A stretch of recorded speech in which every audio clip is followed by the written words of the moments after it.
तो बच्चों अब हमारा जो चैप्टर है उसका नाम है वेव्स।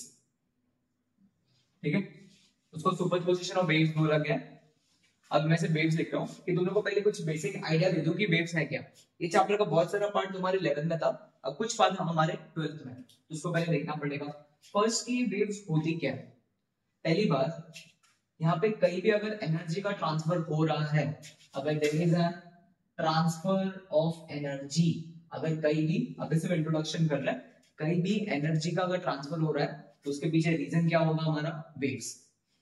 जैसे मैं जो बोल रहा हूँ वो जो लोग सुन रहे हो कि पॉसिबल कैसे हो रहा है। मीडियम्स में क्या होता है, पार्टिकल्स होते हैं। अब जो एनर्जी है वो इन पार्टिकल से ट्रैवल करती है। जैसे इसको एनर्जी मिली, इसने इसको बांटा, फिर इसने इसको बांटा। मतलब क्या यहाँ पे ये जो पार्टिकल्स थे उन्होंने क्या किया, इस एनर्जी को पकड़ा, अपने पास से रखा, आगे पास किया, उसने अपने पास से रखा, आगे पास किया। उस तरह मेरी एनर्जी क्या हुई, क्या प्रोपेगेट हुई। हाँ, ऐसी चीजों को हम लोग क्या बोलते हैं बच्चों, waves. Light is a form of energy, वो भी एक वेव है। इलेक्ट्रिसिटी, वो वहां पे भी वेव्स आती है, इलेक्ट्रोमैग्नेटिक वेव्स है, साउंड वेव्स है, हीट वेव्स है, अर्थक्वेक में जो आती है दे आर आल्सो वेव्स। तो जहां भी एनर्जी का प्रोपेगेशन होगा वहां पे क्या आने वाला है बच्चों, वेव्स। ठीक है, अब ये वेव्स दो टाइप्स की होती है, वी विल क्लासिफाई देम। एक होगा मैकेनिकल वेव्स, एक क्या होगा, मैकेनिकल वेव्स, जिनको मीडियम चाहिए होता है, जिनको मीडियम चाहिए। ऐसी वेव्स को हम लोग क्या बोलेंगे बच्चों, मैकेनिकल वेव्स। लेकिन दूसरा होगा नॉन मैकेनिकल वेव्स। क्या होने वाला है, नॉन मैकेनिकल वेव्स। ये ऐसी वेव्स होगी जिनको मीडियम नहीं चाहिए, इनको मीडियम्स नहीं चाहिए। सर मैकेनिकल वेव्स का एग्जांपल से याद रखो, साउंड वेव्स।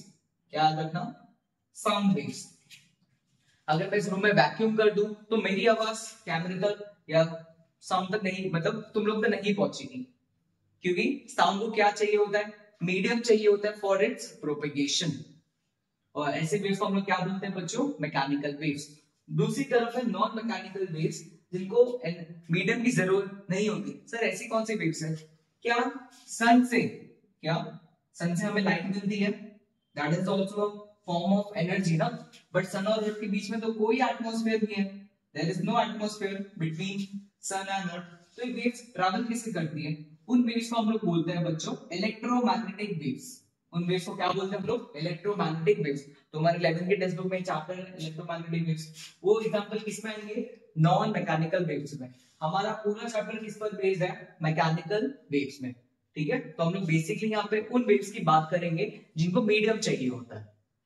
ओके, तो चलो, तो इसमें आगे फिर स्टार्ट कर देती है।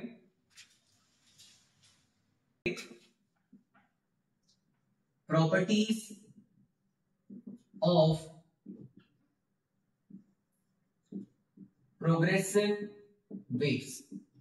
ठीक है, इसमें बहुत सारी चीजें समझेंगे। हमारे महाराष्ट्र के टेस्ट में बहुत सारा कंसाइज में लिखा हुआ है, थोड़ा उसको डिटेल में समझते हैं।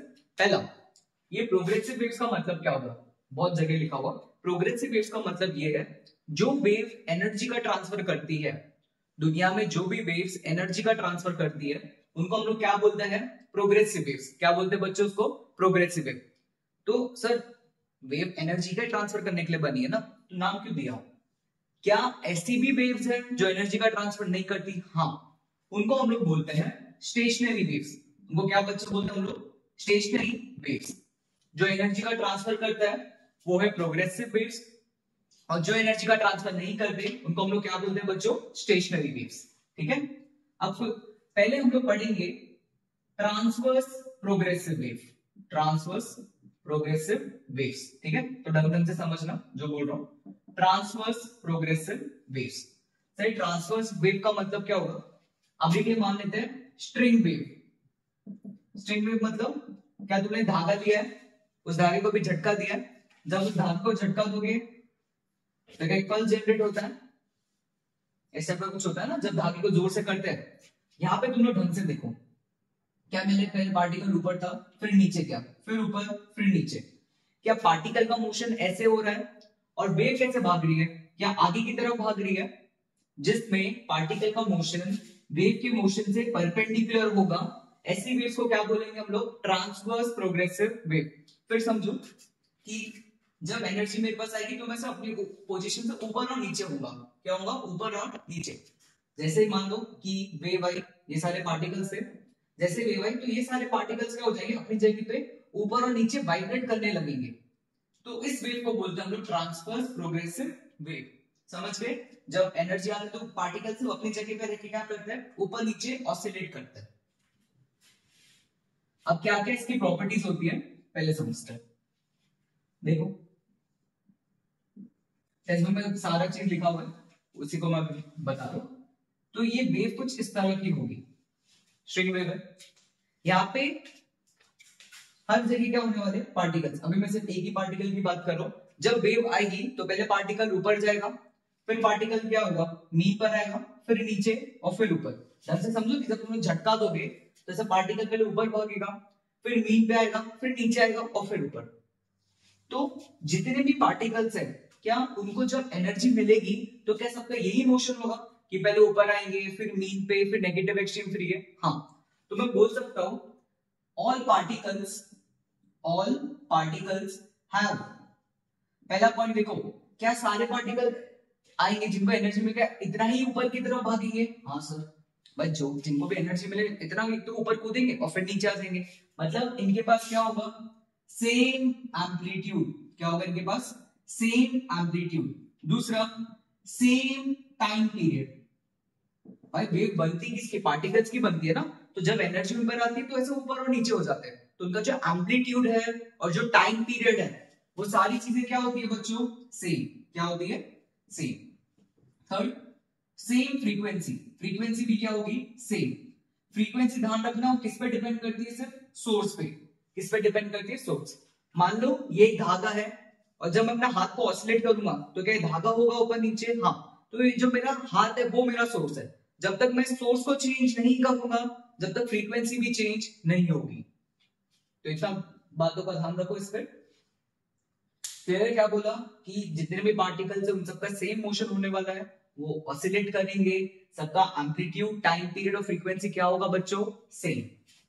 आगे आगे अब इसमें देखना।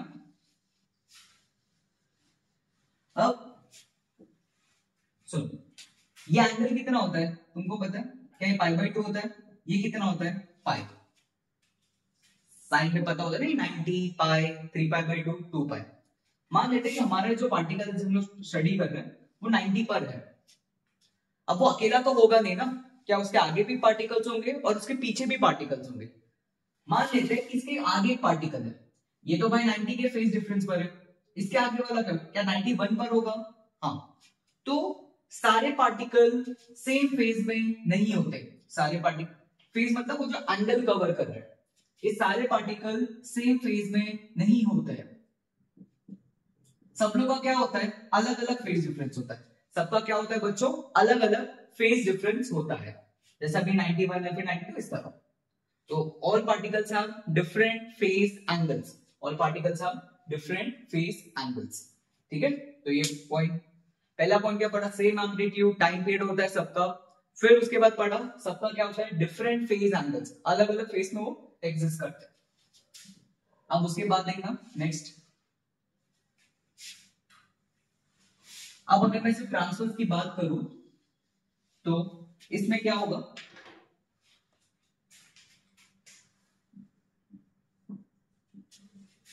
ये हमारी वेव्स है, इसमें होता है क्रश एंड ट्रफ। जब पार्टिकल ऊपर जाए उसको क्रश बोलते हैं, जब नीचे आता है तो trough. Crush trough. For a transverse wave, wave propagate कैसे करती है? Crush trough, crush trough. अब देखो ढंग से, ये जो होता है ये होता है पाई बाई 2, ये पाई होता है और ये कितना होता है? 3 पाई बाई 2। तो क्रश और ट्रफ के बीच में फेज डिफरेंस कितने का बैठेगा? क्रश और ट्रफ के बीच में ये है 90, ये कितना है बच्चों? 90। और ये कितना है? ये बताओ ये कितना है? क्या ये 270 है? सबट्रैक्ट करोगे तो कितने का फेज डिफरेंस आता है? पाई का। मतलब क्रश और ट्रफ के बीच में, क्रश और ट्रफ के बीच में कितने का फेज डिफरेंस होता है? पाई का। कितने का होता है बच्चों? पाई का। चलो फिर आगे भी नेक्स्ट पॉइंट कवर करते हैं। हाँ, अब बच्चों नेक्स्ट पॉइंट देखना, नेक्स्ट पॉइंट में मैं वेलोसिटी पे बात करने वाला हूँ। अब किस हम लोग बात करेंगे, वेलोसिटी पे। अभी देखना क्या क्या क्या समझ लिया कि पार्टिकल का जो मोशन होता है कैसा होता है, क्रेस्ट ट्रफ, क्रेस्ट ट्रफ। अब तुम लोग को थोड़ा बहुत इसको ऑसिलेशन से रिलेट करना है, चलो ऑसिलेशन को थोड़ा याद करते हैं, ठीक है। तो ऑसिलेशन में क्या होगा, ऑसिलेशन में ये होता है मीन पोजीशन, ये होता है एक्सट्रीम पोजीशन नेगेटिव, और ये होता है पॉजिटिव एक्सट्रीम पोजीशन। वेलोसिटी कहां पे मैक्सिमम होती है बच्चों, मीन पोजीशन पे।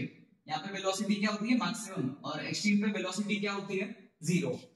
तो ये जो पार्ट है ये हमारे लिए होगा mean position, x equal to 0 है ना, और ये हमारे लिए क्या होगा, एक्सट्रीम पोजीशन, ये प्लस है और ये माइनस है। तो लोग क्या बोल रहे हैं कि मीन पोजीशन में एनर्जी बहुत ज्यादा होती है, तो पार्टिकल जल्दी से जल्दी क्या करता है, एक्सट्रीम में भागता है। और ऐसे नहीं कि एक्सट्रीम में जाके रुक जाएगा, वो क्या करता है, एक्सट्रीम से वापस कहां आता है, मीन पे, और मीन पे उसकी स्पीड बढ़ जाती है।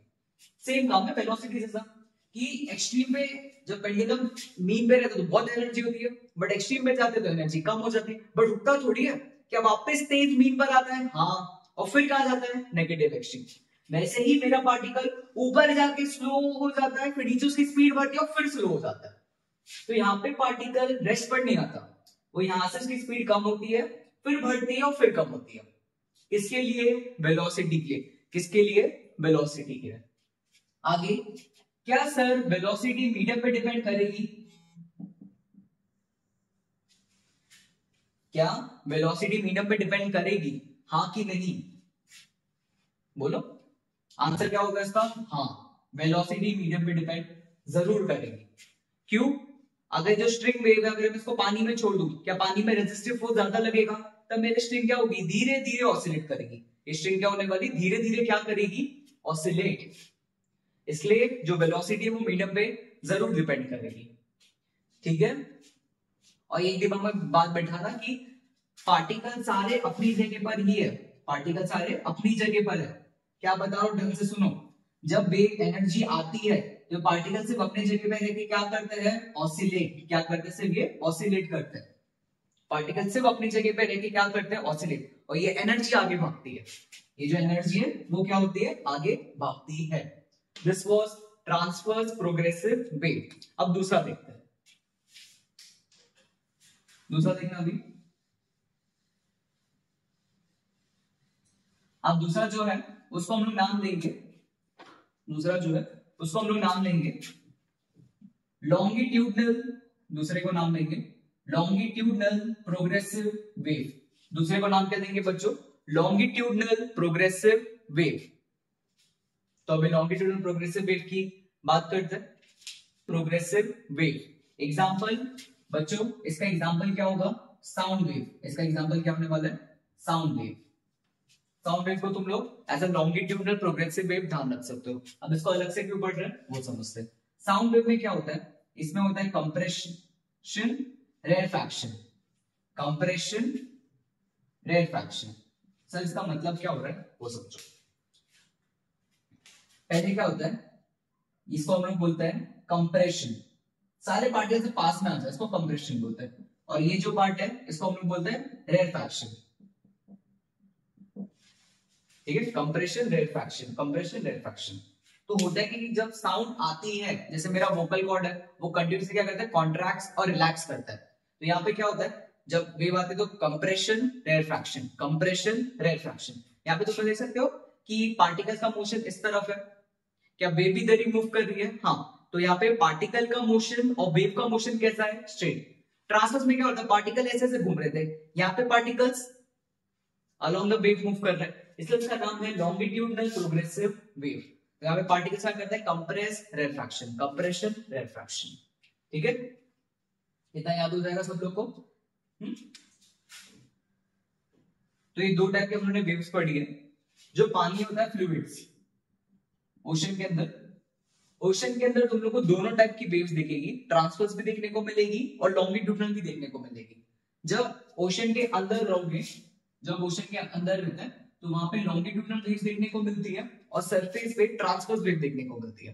तो जो पानी के अंदर होता है फ्लूइड्स, वहां पे दोनों टाइप की तुम लोग को वेव्स देखने को मिलेगी, ट्रांसवर्स और लॉन्गिट्यूडनल। टेक्स्ट में उसको बहुत ज्यादा नहीं दिया तो हम लोग उस पर बहुत ज्यादा बात नहीं करेंगे, ठीक है। तो ये साउंड के तुम लोग ध्यान रख लेना।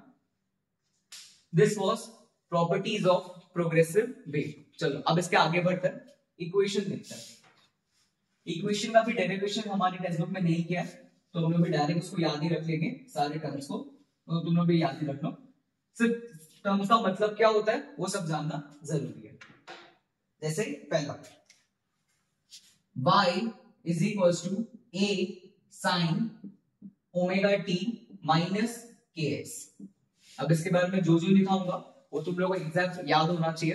हाँ चलो, पहले ए का मतलब होता है बच्चों एम्पलीट्यूड। इससे क्वेश्चन आते हैं हमारे बोर्ड में, तो ध्यान रखना। ए का मतलब होता है एम्पलीट्यूड। जो भी साइन के आगे लिखा रहेगा उसको हम लोग क्या नाम देंगे, एम्पलीट्यूड।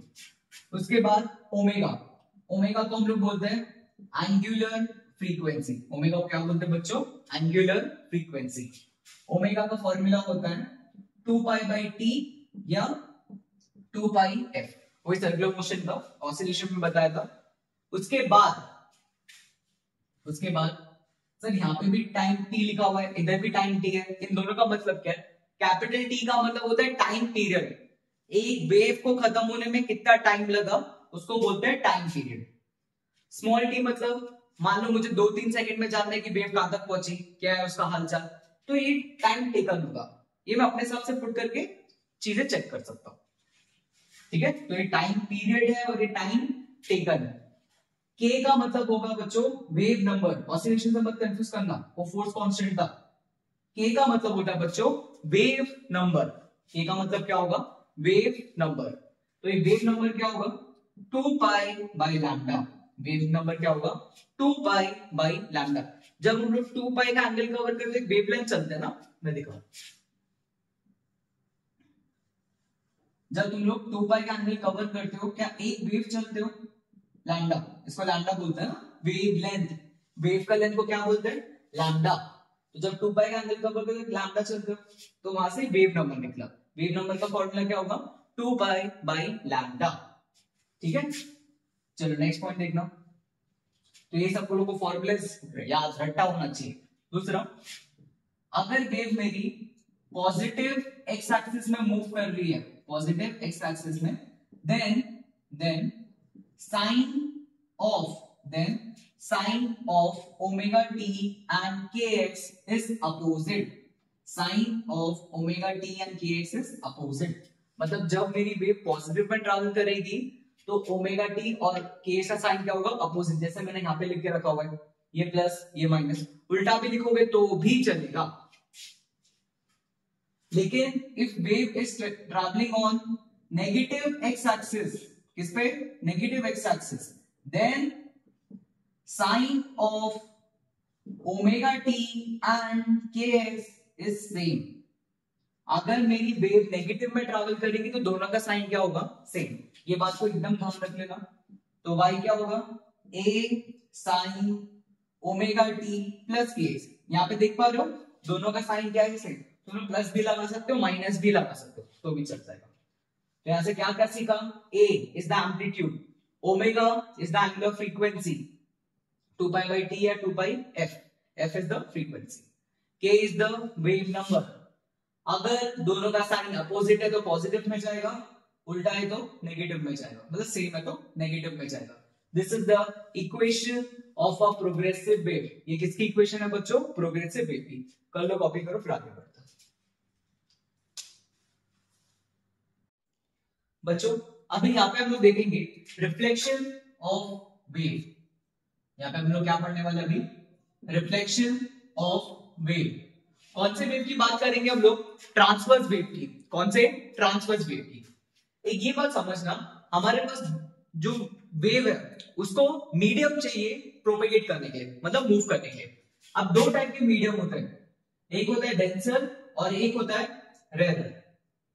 डेंसर मतलब जिसमें मास डेंसिटी ज्यादा होगी, मतलब मॉलिक्यूल्स बहुत पास पास में रहेंगे। रेयर मीडियम जहां पे मॉलिक्यूल्स थोड़े दूर रहेंगे, ठीक है। अब ऐसा समझो कि ये हमारे पास डेंसर मीडियम, ये हमारे पास एक डेंसर मीडियम। तुमने याद रखना ये दोनों केसेस, ये हमारे पास एक डेंसर मीडियम है। मेरी वेव रेयर मीडियम से आ रही है, मेरी वेव कैसे आ रही है, रेयर मीडियम से। अब क्या हो रहा है इसमें कि ये जो वेव है अब वो क्या कर रही है, इसको आके टकरा रही है। अब ये जो टकरा रही है वो कैसे टकरा रही है, क्रैश में। बच्चों कैसे टकरा रही है, क्रैश में।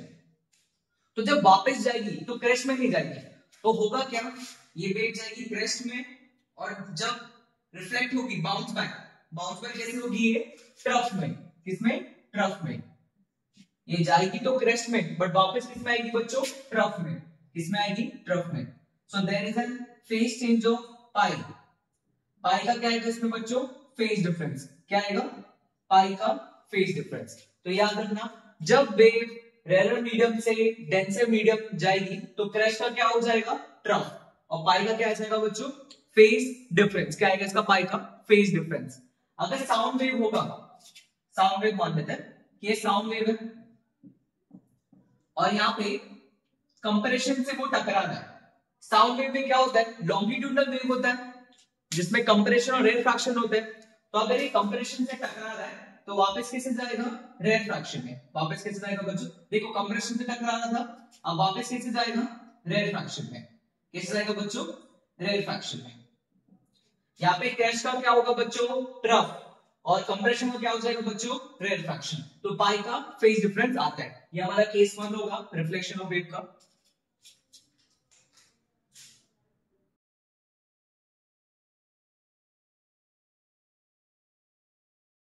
केस 2 देखेंगे। केस 2 में क्या होगा, केस 2 को समझते हैं। मान लेते हैं अब ये हमारे लिए क्या है, डेंसर मीडियम। ये हमारे लिए क्या बच्चों, डेंसर मीडियम। तो मैं डेंसर मीडियम दिखा लूं। डेंसर मीडियम के लिए मैं मोटा वायर यूज कर रहा हूं, एक थिक वायर। या चलो ऐसे भी नहीं दिखाते इसको, चलो एक रस्सी ले लेते हैं, और यहाँ पे रिंग जैसा कुछ है, इधर रिंग, इसको ओपन एंड भी बोलते हैं। एक मासलेस रिंग है, तो एक रस्सी लिया और एक मासलेस रिंग है जो इसे ऊपर नीचे मूव कर सकती है। ठीक है, इसको हम लोग बोलते हैं बच्चों ओपन एंड। क्या बोलते हैं इसको, ओपन एंड। अब क्या होगा उसको समझना, ठीक है। इधर मान लेते कि हमारी वेव ऐसे क्रैश में जा रही है। हमारी वेव किस में जा रही है बच्चों, क्रैश में। अब वापस कैसे आएगी, ये पूरा दिखा मैं तुम लोग के एनिमेशन में दिखा दूंगा, ठीक है। तो ये जो वेव है ऐसे क्रैश में ऊपर जा रही है, तो जब ये वापस जाएगी बच्चों, ये वेव जब वापस जाएगी तो जाएगी भी कैसे, वापस क्रैश में। अगर आई थी क्रैश में तो वापस भी कैसे जाएगी, क्रैश में। ये हमारा केस 2 है जिसमें वेव रेयर मीडियम से डेंसर मीडियम जाएगी। जब वेव डेंसर मीडियम से जब रेयर मीडियम में जाएगी तो there is no phase difference. अगर क्रैश में ही आई है तो क्रैश में ही वापस चली जाएगी। अगर क्रैश में ही आई है तो क्रैश में ही वापस चली जाएगी। ये पॉइंट को ध्यान रखना। साउंड के साथ क्या होगा, अगर साउंड कंप्रेशन से हिट किया, अगर साउंड कंप्रेशन से हिट किया तो कंप्रेशन से ही वापस आएगा। साउंड के साथ क्या होगा, अगर साउंड कंप्रेशन से हिट किया तो कंप्रेशन से ही वापस चले जाएगा। There is no phase difference. पहले केस में क्या था, क्रैश का ट्रफ हो गया था। पहले केस में क्रैश का क्या हो गया था, ट्रफ। दूसरे वाले केस में क्रैश का क्रैश ही रहेगा या ट्रफ का ट्रफ ही रहेगा। ये किसके लिए होगा, ट्रांसवर्स के लिए। लॉन्गिट्यूडनल में क्या होगा, कंप्रेशन का कंप्रेशन। ये दोनों के साथ में समझ में, तो इन दोनों को लर्न कर देना। चलो फिर आगे बढ़ते हैं।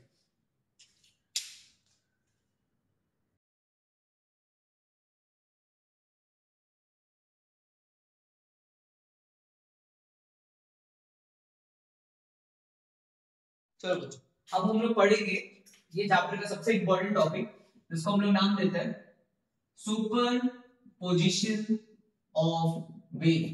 क्या बोलते हैं बच्चों इसको हम लोग, सुपर पोजिशन ऑफ वेव। क्या बोलते हैं इसको हम लोग बच्चों, सुपर पोजिशन ऑफ वेव। अब सुपर पोजिशन में क्या होता है, दो वेव्स आती है। अब इन दोनों वेव्स का हम लोग को रिजल्टेंट देखने को मिलता है। ये कोई यूनिक चीज है।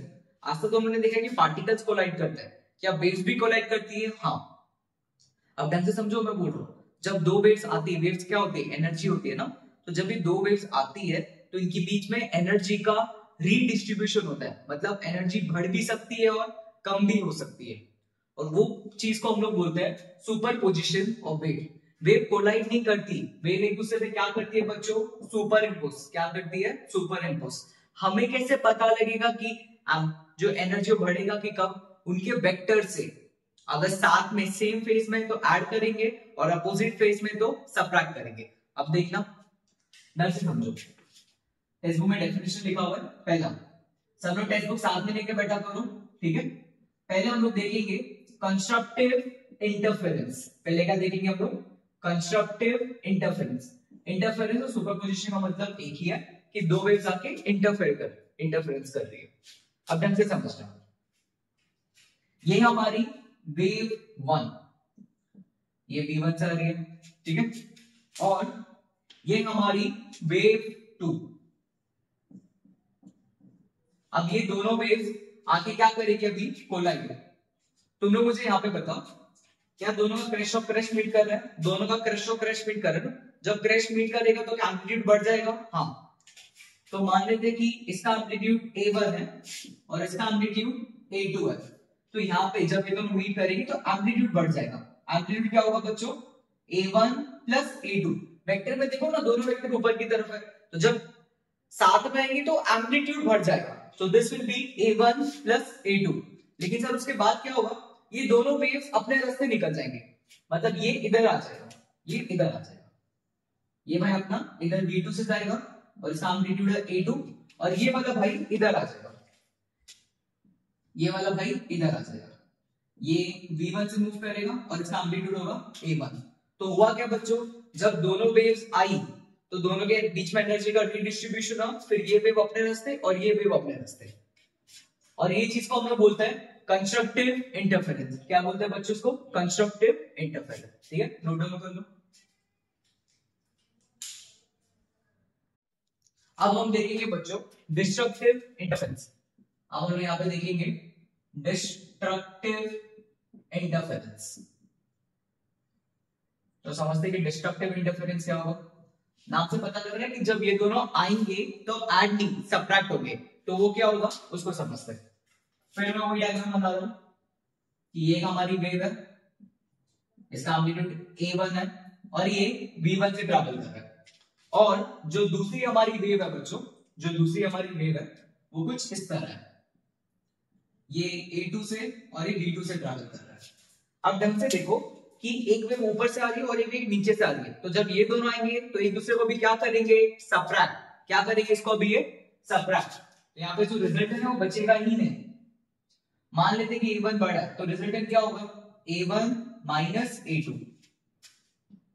मान लेते कि A1 बड़ा है, अगर A1 बड़ा है ये छोटा है तो रिजल्टेंट ऊपर की तरफ बचेगा ना। एक दूसरे को क्या किया, सबट्रैक्ट। उसके बाद ये वाली जो वेव है अपने रास्ते निकल जाएगी और ये वाली वेव अपने रास्ते, कितने से, A1 से। इसकी स्पीड V1 और इसकी स्पीड V2। तो इसको क्या बोलते हैं बच्चों, डिस्ट्रक्टिव। तो दो चीजें सीखी, एक सीखा कंस्ट्रक्टिव इंटरफेरेंस, दूसरा डिस्ट्रक्टिव इंटरफेरेंस। अब इसके बाद इनकी इक्वेशन निकालते हैं कि हम लोग को एक्चुअल में कैसा पता लगेगा कि A1 प्लस A2 कब हो रहा है और A1 माइनस A2 कब हो रहा है, ठीक है। चलो नोट डाउन करो।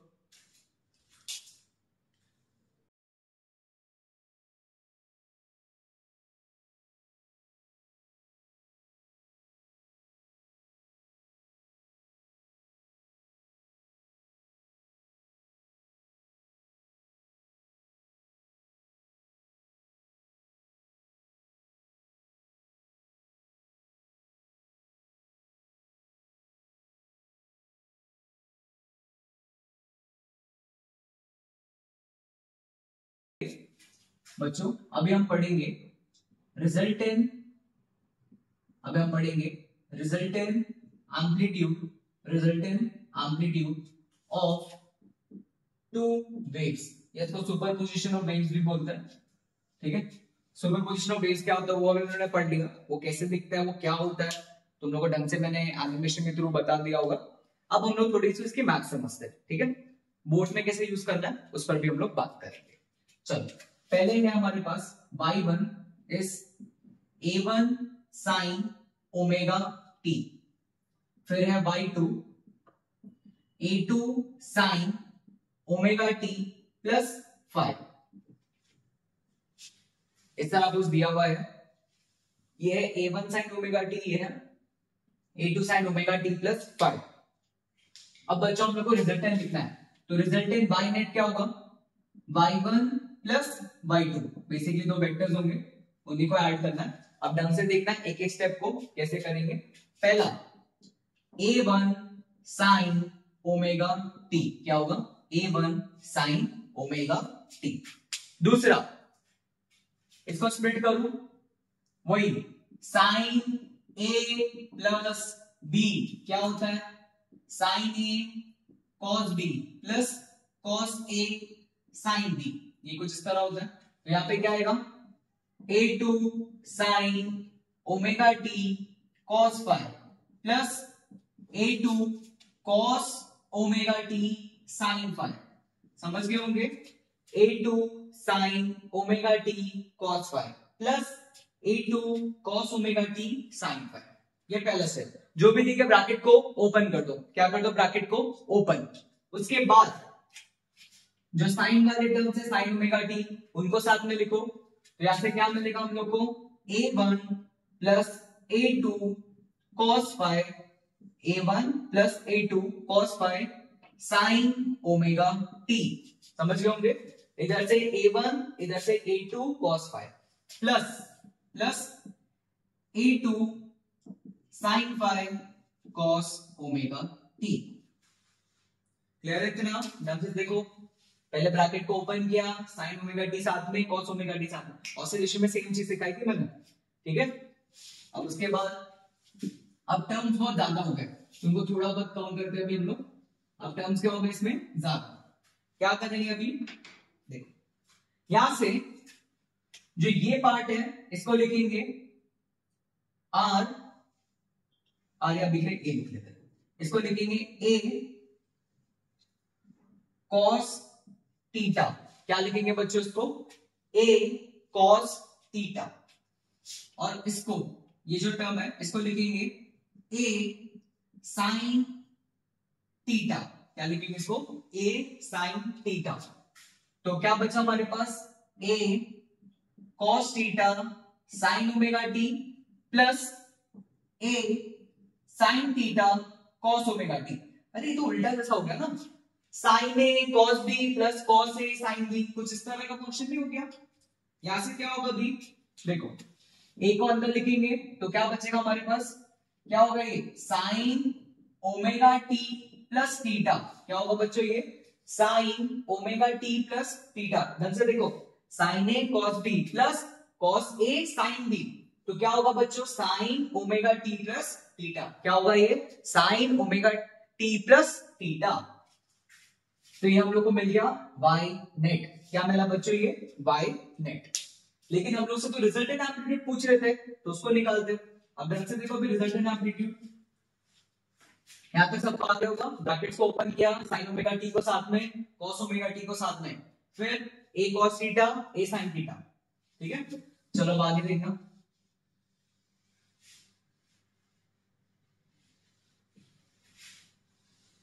तो अब a को कैसे निकालेंगे वो समझते हैं।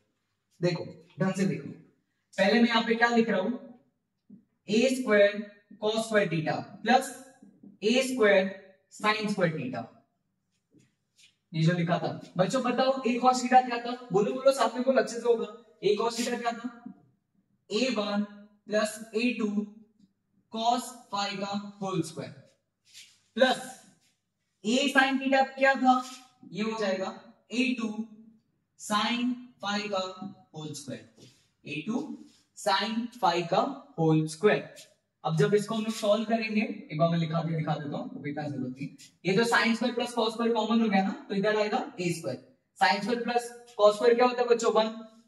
इधर क्या आएगा, a1 square plus 2 a1 a2 cos phi plus a2 square cos square phi plus इधर क्या आएगा, a2 square sin square phi। समझ गया होगा, a प्लस b का whole square, a square plus 2ab plus b square. अब इधर से sin square plus cos square क्या होता है, 1 ना, तो फाइनल आंसर क्या मिलेगा, a स्क्वायर का a1 square plus a2 square plus 2a1 a2 cos phi। अरे ये तो वेक्टर में भी पढ़ते थे, a square plus b square plus 2ab cos theta, ये वैसे ही है। तो a यहां से क्या आएगा बच्चों हमारे पास under root of a1 square plus a2 square plus 2a1 a2 cos 5 plus 2a1 a2 cos 5। ठीक है, यहां पे सबको आ गया होगा समझ में, कर लो नोट डाउन।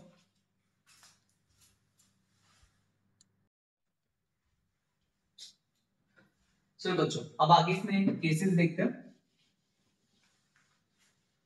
इसी फॉर्मूले को लेके। पहला कि जब मैं फाइव को जीरो रखोगे तो cos फाइव की वैल्यू क्या हो जाएगी बच्चों 1, मतलब there is no phase difference between two waves.